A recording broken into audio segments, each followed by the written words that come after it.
প্রথমে কড়াইটা গরম করতে হবে, তারপরে সাদা তেল দিয়ে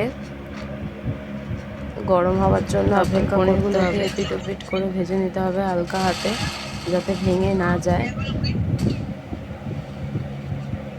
বেশি ভাজা যাবে না, কম করে ভেজে নামিয়ে নিতে হবে। পনিরগুলোকে ভেজে তুলে নেওয়ার পরেই ওই তেলের মধ্যে তেজপাতা, সাদা জিরে ফোড়ন দিয়ে ওই আলুটাও ভেজে নিতে হবে।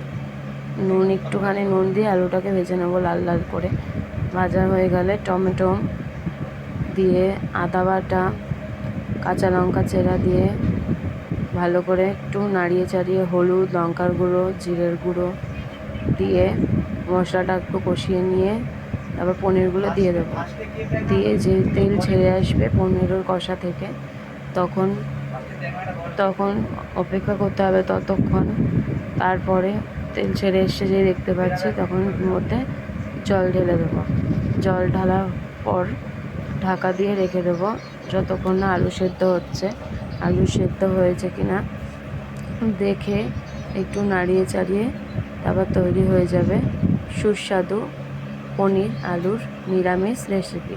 লাস্টে সানরাইজের গরম মশলার গুঁড়ো ছড়িয়ে, কেউ তোমরা ঘিও দিতে পারো, ঘি গরম মশলা ছড়িয়ে পরিবেশন করবে নিরামিষ দিনের পনির আলুর রেসিপি।